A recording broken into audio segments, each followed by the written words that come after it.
একটা গাণিতিক প্রবলেম তোমাকে অনেক কিছু শেখাবে, এই কারণে এই একটা গাণিতিক প্রবলেম করব। হ্যাঁ, এটা থেকে তুমি অনেক অনেক বিষয় শিখে যাবা, এই জন্য এই একটা গাণিতিক প্রবলেম এভাবে রেডি করেছি। তো স্যার খেয়াল করেন প্লিজ, এখানে একটি লেখচিত্র দিয়েছি, লেখচিত্রের উপরে আসলে প্রশ্নগুলো দিয়ে দিলাম, হ্যাঁ, যেন ডান পাশে সলভ করলে তোমরা একটু দেখতে পাও।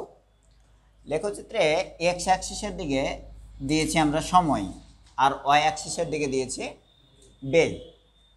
দ্যাট মিনস সেটি হচ্ছে বেগ সময়ের লেখচিত্র। এই লেখচিত্রের জিরো বিন্দুতে দেখো যে সময়ের মান 0, তখন বেগের মানও 0। খেয়াল করতে হবে, এখানে সময়ের মান 0, তখন বেগের মানও 0। এবার এদিকে সময় বাড়ছে, এদিকে বেগ বাড়ছে, এরকমভাবে দেখো যেতে যেতে যেতে এই লাইনটি এ বিন্দুতে এসছে।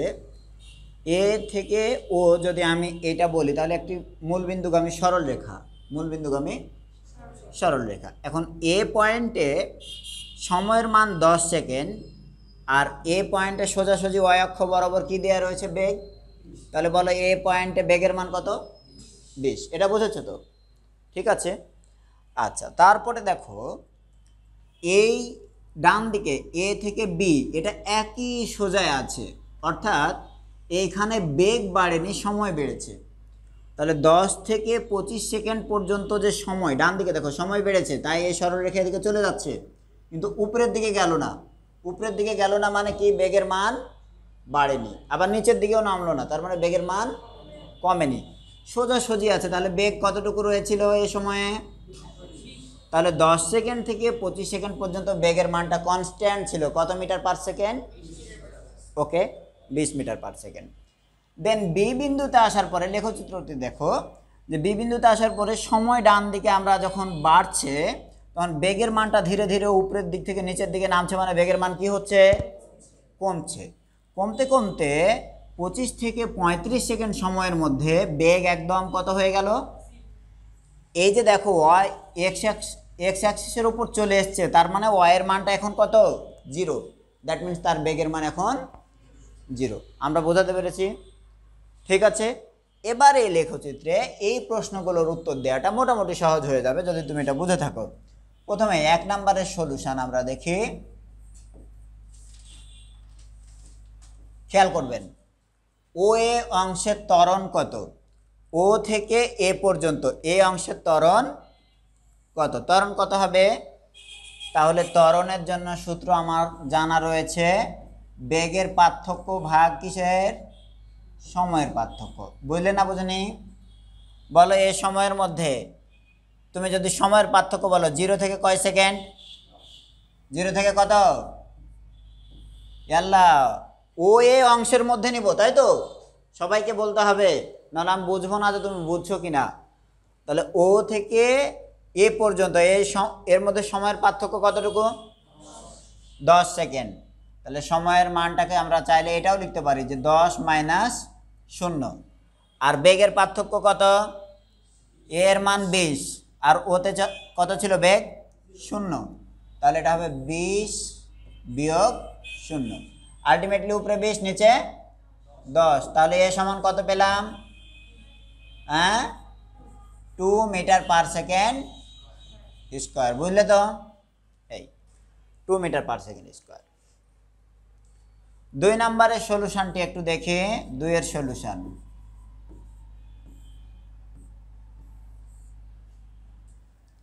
দুইতে বলেছে বিসি অংশের ত্বরণ কত। তাহলে বিসি অংশের ত্বরণ কত, এইটা গত ক্লাস মিস করেছে তাদের মধ্যে ওরাই হেল্প করবে আমাদের আজকে, হ্যাঁ, যা আদৌ বুঝলো কিনা। বি থেকে সি, প্রথমে ফার্স্ট বেঞ্চ আছো মালিহা, তুমি বলো বিসি অংশের ত্বরণকে আমি ধরো এটা হয়তো এ প্রাইম দিয়ে লিখলাম বা A1 দিয়ে লিখলাম, কোনো অসুবিধা? নতুন একটা ত্বরণ এ অংশে, বলো এটাও ডেল্টা ভি ডিভাইডেড বাই হবে ডেল্টা টি, বেগের পার্থক্য ভাগ সময়ের পার্থক্য। তো সেই হিসেবে বলো তো তাহলে কিভাবে লিখব? হ্যাঁ, বেগের পার্থক্য কত দিব, 20 মাইনাস কত, 20 - 0 সবসময়ের জন্য শেষ বেগ থেকে আদি বেগ বাদ দিবে, শেষ বেগ থেকে বাদ দিবে। তাহলে শেষ বেগ কত হয়েছে না, ওইটা এইখানে বিতে ছিল আদি বেগ, আর সিতে এসে যেটা হলো সেটা শেষ বেগ। বুঝেছ? তাহলে বলো কোনটা থেকে বাদ দিব? 0 - 20 দিলাম। এইটা কোনোদিন ভুল করবে না, সবসময়ের জন্যই চূড়ান্ত থেকে বাদ দিবা প্রাথমিক। এবার বলো সময়ের পার্থক্য কত? 35 মাইনাস, তাহলে এটা 35 সেকেন্ড, আর এটা কত সেকেন্ড ছিল বিতে? 25। তাহলে বলো কত হইল? উপরে -20 আর নিচে +10, ভাগ করলে কত হবে? অতএব A1 = -2 মিটার/সেকেন্ড স্কোয়ার। তা আগের বারে প্লাস ছিল, সেটা যদি ত্বরণ হয় এটা তাহলে কি? দিস ইজ মন্দন।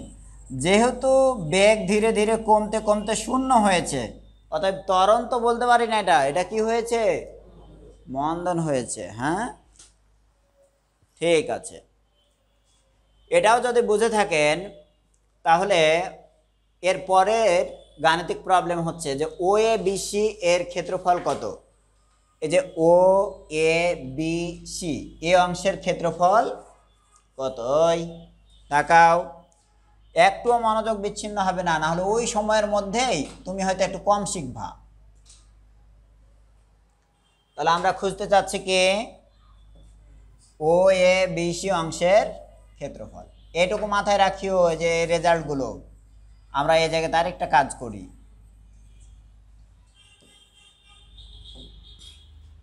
তিন নম্বরের solution, O A B C এটা আয়তক্ষেত্র, সামান্তরিক কি ট্রাপিজিয়াম? ট্রাপিজিয়ামের ব্যাপারে জানো, ধারণা আছে? মুশকিল, কেউ বেশি পড়েছে কেউ কম পড়েছে জীবনে, সবাই একই রকম পড়লে আমার সুবিধা হতো। তো এটা হলো ট্রাপিজিয়াম। ট্রাপিজিয়ামে এরকম হয় যে দুটো সমান্তরাল বাহু থাকবে বা দুটো সমান্তরাল এরকম রেখা থাকবে, একটা ধরে নাও এদিকে হয়তো কাত হয়ে আছে আর একটা এদিকে আছে। হ্যাঁ, অর্থাৎ এ দুটো আর সমান্তরাল না। তাহলে সরি আমি যেটা আঁকছি এটার মানে হলো সমান্তরাল। তাহলে এটা আর এটা সমান্তরাল, বাট এটা আর এটা সমান্তরাল নয়। ঠিক আছে, এরকম হয় ট্রাপিজিয়ামটা। তো ট্রাপিজিয়ামের আদার্স কিছু বৈশিষ্ট্য রয়েছে, সেগুলো শিখবে। শুধু এটা যে ট্রাপিজিয়াম গঠন এরপর থেকে মনে রাখবে। তো ট্রাপিজিয়ামের ক্ষেত্রফল, আয়তক্ষেত্রের ক্ষেত্রফল মনে রয়েছে তোমাদের, দৈর্ঘ্য কোণ প্রস্থ। আচ্ছা, এখানে দৈর্ঘ্য কোণটা আর প্রস্থ কোণটা বলো? এখন দৈর্ঘ্য যদি এটা বা এটা, এই কথা চিন্তা করো, এদিকে তাও দুইটার জিনিস, দুইটা দৈর্ঘ্য নাকি বলো? দুইটা দৈর্ঘ্য না? তাহলে এই দুটো দৈর্ঘ্যের পরিমাণ কি একই রকম? তাহলে এটা করবা কি, এই দুটো দৈর্ঘ্যের গড় নিবা। এই দুটো দৈর্ঘ্যের যদি গড় নাও তাহলে গড়টা কীরকম হবে? এ বি আর বিসি যোগ করবা। খেয়াল করো, তাহলে এই ক্ষেত্রফলটা নিচ্ছি, ক্ষেত্রফল of O A B C, এই ট্রাপিজিয়ামের ক্ষেত্রফল নিচ্ছি। তাহলে এই বাহু দুটোর আগে গড় নাও, ও এ না ও সি আর এ বি যোগ করলাম, দিয়ে 2 দিয়ে ভাগ করলাম। বলো গড় হয়েছে কিনা? আল্লাহ, এই বাহুটুকু আর এই বাহুটুকু যোগ করছি, যোগ করে কি করে দিয়েছি? 2 দিয়ে ভাগ। তাহলে গড় পাবো না, দৈর্ঘ্য? এই যে এটাই কিন্তু তোমার দৈর্ঘ্য হয়ে গেল। এবার প্রস্থ কতটুকু হবে বলো তো? প্রস্থ হবে এই যে এই বাহু থেকে সোজা এই বাহুর যে উচ্চতা, সেটাই কি প্রস্থ। বুঝেছ? তাহলে সে প্রস্থ কতটুকু হবে, কিভাবে হবে? হ্যাঁ, তো এই প্রস্থকে আমরা যে কোনো একটা নামে যদি বলি বা পরিমাণে যদি বলি, তাহলে সেই পরিমাণটা কত বলো? 20 হবে নাকি বলো? তাহলে পরে কোনো নাম না দিয়েও তুমি এটা মাপতে পারো।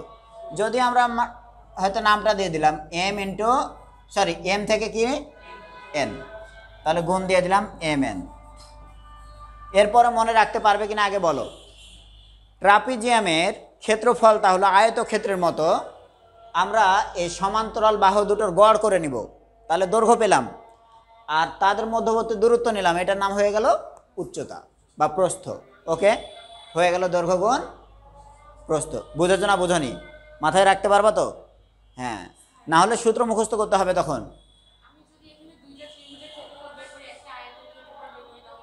বুঝিনি? খুব সুন্দর হবে এবং সেম ক্ষেত্রফল পাবে। হ্যাঁ, যদি এই ট্রাপিজিয়ামকে ভেঙে এই ক্ষেত্রফল, এই আয়তকার, আবার এই ত্রিভুজ এবং এখানকার আয়তনী তিনটার ক্ষেত্রফল যোগ করলে যা হবে এই ক্ষেত্রফলও তাই হবে। হ্যাঁ, কোনো ধরনের কথা ছাড়াই তাই হবে। ওকে, এই জমিনের পরিমাণ, এই ক্ষেত্রফলের পরিমাণ কম বেশি হবে না, বুঝলে? ঠিক আছে, ওকে। এই ওয়েতে তাহলে বলো ওসির পরিমাণ কতটুকু? 0 থেকে 35, সব মিলিয়ে কত? 35। এবি কতটুকু? বলো বলো বলো বলো। এটা 10 আর এটা কত? 25, তাহলে কতটুকু? 15। দেন 2 দিয়ে ভাগ। হ্যাঁ, আর উচ্চতা এটা কতটুকু? 20। Very good. তাহলে তারপরে বলো কত হবে? বলো বলো বলো বলো, এই ঠিক করে বলো। তাহলে এখানে 50কে কত দিয়ে ভাগ দিলাম? 25 গুণ 20। 25 গুণ 20 করলে কত হবে? 500। তাহলে 500। যেহেতু এগুলো মিটার এককে ছিল, তাই এই এককটা হবে মিটার স্কয়ার। হ্যাঁ, ঠিক আছে, ওই দৈর্ঘ্যগুলো কি ছিল? মিটার, তাই এটা কি হবে? Metre square. হ্যাঁ, এখন তোমাদের একটা জিনিস জেনে রাখতে হবে, এরকম একটা বেগ সময়ের লেখচিত্র যদি অঙ্কন করো, যতটুকু ক্ষেত্রফল দখল করবে, এই জায়গা থেকে এই জায়গা যতটুকু ক্ষেত্রফল দখল করেছে, একটা গাড়ির যে চলন্ত লেখচিত্র এঁকেছি আমি, এই লেখচিত্রের এই পজিশনে আসলে পারে গাড়ির সরণের মানও ঠিক তত হবে।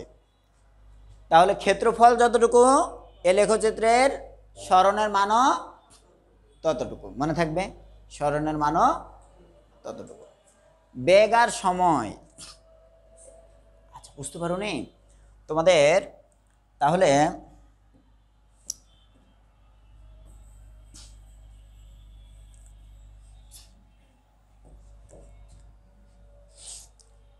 তোমাদের আরো একটা সুন্দর জিনিস শেখাই। ক্ষেত্রফল এ সমান কি শিখেছ?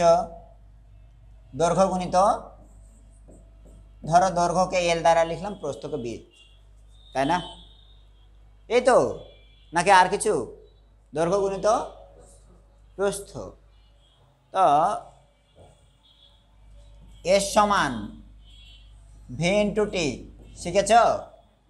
হ্যাঁ, একদিকে যদি ভি দাও, সেটাকে ধরো দৈর্ঘ্য বিবেচনা করলে, আরেকদিকে টি দিয়েছ, সেটাকে কি বিবেচনা করলে? প্রস্থ। তাহলে এস সমান যদি ভিটি হয়, তাহলে ভি আর টি এর যে গুণফল, এটা তো সরণ, তাহলে ওই রকমই একটা ক্ষেত্রফল পাবা, ওই ক্ষেত্রফলটুকুই হবে সরণের সমান। বুঝেছ না বোঝানি? আমরা লেখচিত্রের একদিকে কি দিয়েছি? সময়, আরেকদিকে বেগ। তাহলে এই সময় আর সরণের যে লেখচিত্র অঙ্কন করেছে, যতটুকু ক্ষেত্রফল দাঁড়াবে ততটুকুই হবে সরণ। না বুঝলে না? এ বাবা, দৈর্ঘ্য আর প্রস্থের যে গুণফল সেটা ক্ষেত্রফল, তেমনি বেগ আর সময়ের জন্য যে গুণ করলা, যে ক্ষেত্রফলটা পাবা সেটাই হবে সরণ। মনে থাকবে? ঠিক আছে, আচ্ছা। আমরা এবার এই পুরো জায়গাটুকুতে সরণ কত সেটা লিখেছে। দেখো, ও হতে সি পর্যন্ত সরণ কত, তাহলে এই ও থেকে কোথায় যাব? সি। এই সময়ের মধ্যে সরণ কত? তো সরণটা আমরা এভাবে বের করি। 4 নম্বরের সলিউশন, ছোট্ট কথায় লিখবো, তোমরা জাস্ট এখান থেকে বুঝে নেবে। ও থেকে এ পর্যন্ত ত্বরণ আছে, এ থেকে বি পর্যন্ত ত্বরণ আছে? হ্যাঁ, কেন নুসরাত তুমি কেন ত্বরণ আছে বলছিলে কেন? এটা ভুল করে। এ থেকে বি পর্যন্ত কি সমবেগ, বি থেকে সি পর্যন্ত সমবেগ কি আছে? মন্দন। তো সরণ থাকলে ত্বরণ থাকলে সরণ নির্ণয়ের সূত্র হচ্ছে এস সমান ইউটি প্লাস হাফ এটি স্কোয়ার। এটা কখন বলেছি? ত্বরণ যদি থাকে, আর ত্বরণ না থাকলে বলেছিলাম কি এস সমান ভিটি, এস সমান ভিটি। ওকে, তাহলে এইখানে আমি যদি ওএ অংশের জন্য নিই, ওএ অংশের সরণটাকে কতটুকু ধরলাম? S on. এই তাকাও, ওএ অংশের সরণকে কি নামে ডাকলাম? S on. এই জায়গাতে বলো আদিবেগ কত ছিল? আদিবেগ কত? 0। তাহলে এটা 0 লিখে দিলাম। হাফ এই অংশের মধ্যে, ওই অংশের মধ্যে ত্বরণ কত পেয়েছিলা? ঠিক করে বলো, এর মান কত পেয়েছিলা? 2। এখানে ও থেকে এ পর্যন্ত সময় কয় সেকেন্ড? 10 সেকেন্ড। তাহলে কত হবে? 10-এর একটা স্কোয়ার। সব মিলিয়ে কত হলো? 2 আর হাফে কেটে যায়, কত হলো? 100 মিটার। হ্যাঁ, ঠিক আছে না? এই অংশের যে ত্বরণ 2 ছিল, এটা মনে আছে তো? হ্যাঁ জি। ওটুকু ভুলে গেলে আবার আমি বিপদে পড়ে যাব, কান্নাকাটি শুরু করব, তখন বুঝবা। এবার আমরা যদি বলি এবি অংশ, এবি অংশের যে সরণ, এই সরণকে আমরা S2 নামে ডাকি। S2 সমান কত হবে? S2 সমান সমান হবে সরাসরি ভিটি। এবার বলো ওই অংশের বেগ কত ছিল ভাই? তাহলে এটা দেখো 20-এর এই সোজায় রয়েছে, তাহলে বেগের মানটা 20। আর এই সময়ে এ বি এর মধ্যে সময় কতটুকু গিয়েছে? 25 থেকে 10 অর্থাৎ 15। কত হলো গুণ করলে? 15 দুগুণে 30, 300 মিটার।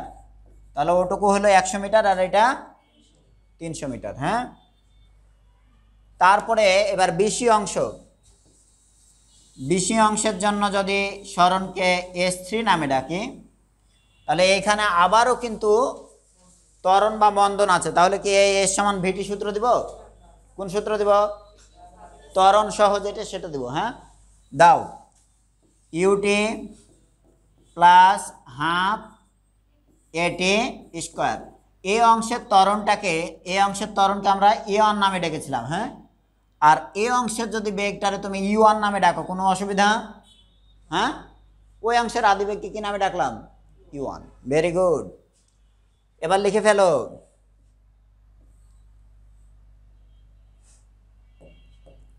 দেখো তো U1 এর মান। তাহলে এই যে বি বিন্দু থেকে শুরু করছি নাকি, বলো বিসি মানে এইখানে বেগ কত ছিল? 20। তাহলে আদিবেগ 20, আর বি থেকে সিতে নামতে সময় কতটুকু? 25 থেকে 35, 10। তাহলে দিলাম 10। আগের বারে আদিবেগ 0 পেয়েছিল, এবার তো আর আদিবেগ 0 না, তাই তো? জি। প্লাস হাফ এ অংশের ত্বরণ কি প্লাস ছিল না মাইনাস? মন্দন ছিল, এবং সেটা -2। আচ্ছা, টি এর মান কত বলো? 10। তাহলে 10-এর উপরে একটা কি দিলাম? স্কোয়ার। দেন এটা 200, 200 থেকে এটা প্লাস মাইনাস গুণ করলে কি হবে? মাইনাস। হাফে আর 2 এ কেটে গেল, 10-এর স্কোয়ার করলে কত হয়? 100। 200 থেকে কত বাদ দিলাম? কত পাচ্ছি? 100 মিটার। আলটিমেটলি ও থেকে সি পর্যন্ত সব মিলিয়ে 3 ধাপে সরণের মান কত? 100 আর 300 400 আর 100 500। অতএব মোট সরণ S is equal to S1 plus S2 plus S3 is equal to 500 metre. বলো ওই সরণ আর ক্ষেত্রফল সমান সমান হয়েছে কিনা? জি স্যার, বুঝেছো? এইভাবে তাহলে লেখচিত্র সম্পর্কিত গাণিতিক প্রবলেম তোমরা প্রত্যেকেই বই থেকে, গাইড থেকে, যে যেখান থেকে পারো একটা অন্ততপক্ষে গতিবিজ্ঞানের লেখচিত্র সম্পর্কিত প্রবলেম সলভ করে নিয়ে আসবা। হ্যাঁ, লিখে নাও অ্যাসাইনমেন্ট। বেগ সময় লেখচিত্রর একটি গাণিতিক সমস্যা সমাধান সহ নিয়ে আসা, নোট করা। এবং সেটা আমি খুব কড়াভাবে দেখব। সামনের দিনে আমরা অন্য একটা অংশে প্রবেশ করব।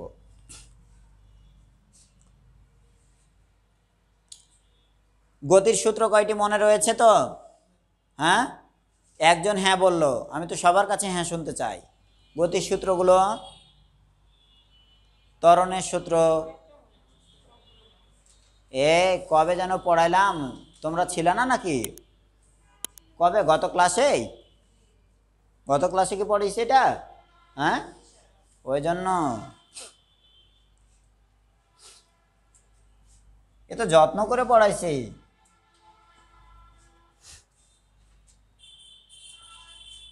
ও হ্যাঁ, তোমাদের যদি করি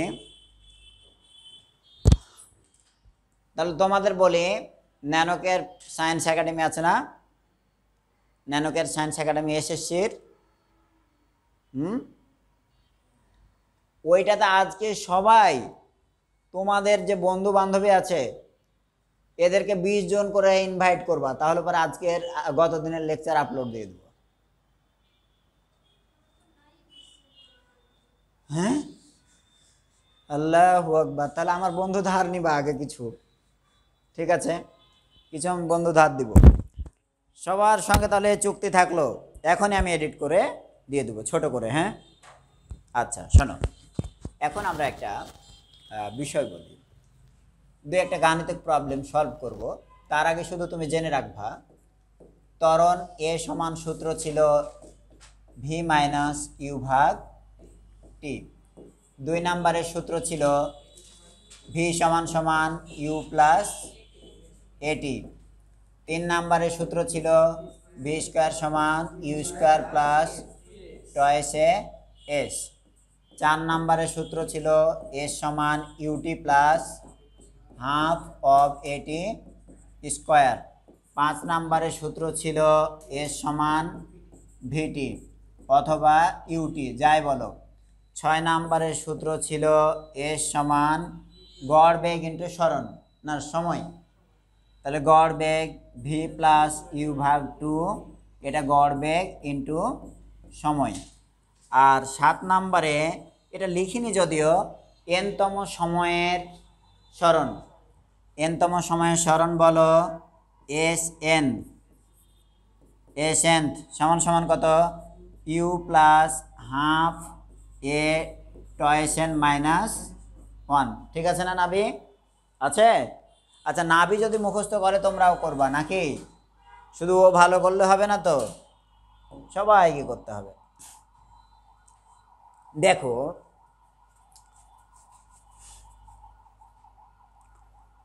তোমাদের মধ্যে কে কে তোমার ফ্যামিলির বড়, সবচেয়ে বড় বলো? মানে তোমার ফ্যামিলির ভাই বোনদের মধ্যে বড়, তাই না? এরা বড়, তোমাদের তাহলে অনেক দায়িত্ব। তোমরা যত বড় হবা তখন ছোটগুলোর ওই রকম একটা সুযোগ তৈরি হবে নাকি বলো? হ্যাঁ, ওই যে ছোট, তুমি ছোট তাই না? ভাই বোনদের মধ্যে কে কে ভালো কিছু করে, মানে পড়াশোনা করে ভালো, দুনিয়ার সবাই ভালো জায়গায় আছে ধরে নিচ্ছি। হ্যাঁ, পৃথিবীর যে শান্তিতে আছে সেই ভালো আছে, সে কোন প্রফেশনে আছে ডাজ নট ম্যাটার। বলো, ভাই বোনদের মধ্যে পড়াশোনা করে সর্বোচ্চ পড়াশোনা করেছে কে? ছোট ভাইয়া। কোথায় পড়ে? কোথায় থেকে? ন্যাশনাল ইউনিভার্সিটি থেকে। আচ্ছা, এবার আমি তোমাদের বলি, আচ্ছা ঠিক আছে বুঝলাম। আমি তোমাদের বলি যে তোমরা যারা বড়, তার যেমন সে যত বড় হবা সে যত ভালো করবা তার জুনিয়ররা তত ভালো করার সুযোগ আছে। আর যারা ছোট তাদের একটা বিশেষ দায়িত্ব কি জানো? যে বড়রা কি করেছিল তার চেয়ে আমি আরেকটু ভালো কিছু দিব পরিবারকে। বলো, এটা চিন্তা করতে পারো তো? পারো না? এখন ওই যে জায়দি, ওই জায়দির ব্যাপারে কি, জায়দি তুমি গা ছাড়া দিলে তো হবে না। যে সব বড়টা এখন মেডিকেল পড়ছে, ও আমার স্টুডেন্ট ছিল। তারপরেরটা ধরো বুয়েটে চান্স পাবে হয়তো, ও আমার স্টুডেন্ট ছিল। তারপরে জায়দি যা করার করবে। ওর বড়টা মেডিকেল পড়ছে রাজশাহী মেডিকেল কলেজে, ও আমার স্টুডেন্ট ছিল, মানে ফুল 2 ইয়ার্স না, যতদিন আর কি ছিল এসএসসি পাস করার পরে। তা আমি তোমাদের বলে রাখি, প্রত্যেকেই মনে করো না যে আমার দায়িত্ব কম, যে বড় সে ছোটদের জন্য ইন্সপায়ার হবা, আর যে ছোট সে বড়কে অতিক্রম করে মানুষ হিসেবেও ভালো হবা এবং একাডেমিক লাইফেও খুব উজ্জ্বলতা তৈরি করবা। আন্ডারস্ট্যান্ড? কারোরই বসে থাকার সুযোগ নাই। স্যার এইখানকার গাণিতিক প্রবলেমগুলো যেরকম আসে সেটা তো দেখাবো 2-4টা উদাহরণ। ত্বরণের এই সূত্রটি সবাই জানি, শেষ বেগ থেকে আদি বেগ বাদ দিব, তাহলে বেগের বৃদ্ধি পেলাম, সময় দিয়ে ভাগ দিলে বেগ বৃদ্ধির হার, বেগ বৃদ্ধির হারকে কি বলে? ত্বরণ। এই জায়গা থেকে সূত্রটি সুন্দর করে ভি সমান সমান কত নিয়ে আসা যায়? ইউ প্লাস এটি। তারপরের কথা দেখো একটু, যে এখানে ভি স্কয়ার সমান U square plus twice S, এটা যদি শেষ বেগ হয়, এটাও বলেছি শেষ বেগ নির্ণয় সূত্র, এটাও শেষ বেগ নির্ণয় সূত্র, বাট আদি বেগ ত্বরণ আর সময়ের তথ্য থাকলে এটা, আর যদি আদি বেগ ত্বরণ আর সরণের তথ্য থাকে তাহলে এই সূত্রটি ইউজ করবে শেষ বেগ নির্ণয়ের ক্ষেত্রে। ওকে, আচ্ছা। এস সমান ইউটি প্লাস হাফ এটি স্কোয়ার, সরণ নির্ণয় সূত্র, যখন কি থাকবে? ত্বরণ থাকবে। এখন যদি ত্বরণ না থাকে, ত্বরণ না থাকলে তাকে কি বলি আমরা? সমবেগ। ত্বরণ না থাকলে তাকে বলি সমবেগ। ত্বরণ না থাকলে তাহলে পরে ত্বরণের মান কত হয়ে যাবে? 0। ত্বরণের মান যদি 0 বসিয়ে দাও তাহলে এর সমান কত পাবে? তাহলে এখানে শুধু ইউটি, সেই এর সমান ইউটি বসিয়ে দিয়েছে, বুঝছো? এখন ত্বরণ না থাকলে তার আদি বেগ এবং শেষ বেগ কি হবে? একই। তাই আদি বেগ ইউ দিয়েও লিখতে পারো, শেষ বেগ ভি দিয়েও লিখতে পারো। হ্যাঁ, বুঝেছো? আমরা সাধারণত আদি বেগকে ইউ দিয়ে লিখি আর শেষ বেগকে ভি। যার ত্বরণ নাই ভাই, তার তো আর আদি বেগ শেষ বেগ নাই, তার বেগ একই। বুঝতে পেরেছো? আচ্ছা। তারপরে কখনো কখনো দেখবা বেগের পার্থক্য হয়, এই সময়ে গড় বেগকে তুমি সময় দিয়ে যদি গুণ দাও তাহলে কি পাবা? ত্বরণ। এক কথায় সব মিলিয়ে বেগ আর সময়ের গুণফলকে কি বলবো? সরণ। আচ্ছা, এবার এটা এনতম সময়ে অতিক্রান্ত দূরত্ব বা সরণ। এনতম সময়, এটা নিয়ে সবার খুব কনফিউজিং থাকে। আমরা যদি বলি চতুর্থ সেকেন্ডে, কত বললাম? চতুর্থ সেকেন্ডে, তাহলে এখানে সুন্দর একটা কথা মনে রাখবে যে তৃতীয় সেকেন্ড ওই জায়গাতে গিয়ে তো একটা দূরত্ব অতিক্রম করেছে, আবার চতুর্থ সেকেন্ডে যদি বলো তাহলে একটা দূরত্ব অতিক্রম করবে। তাহলে আমার এখানে যদি তৃতীয় সেকেন্ডে যায় আর 4 সেকেন্ডে যদি এখানে যায়, তাহলে মনে রাখ ভাই 3 সেকেন্ড আর 4 সেকেন্ডের মধ্যে যে দূরত্বটা অতিক্রম করলো তার নামে চতুর্থ সেকেন্ড। বুঝনি? এটা কিন্তু তাহলে শুরু থেকে না, কতটুকু হবে? স্পেশালি 3 থেকে 4 সেকেন্ডের মধ্যে যে জায়গাটুকু, তার নাম হলো চতুর্থ সেকেন্ডে অতিক্রান্ত দূরত্ব। হ্যাঁ, আর 4 সেকেন্ডের দূরত্ব যদি খুঁজতে চাও তাহলে তো এই সূত্র দিয়ে করবা। এখানে সময়ের মান কত বসাবা?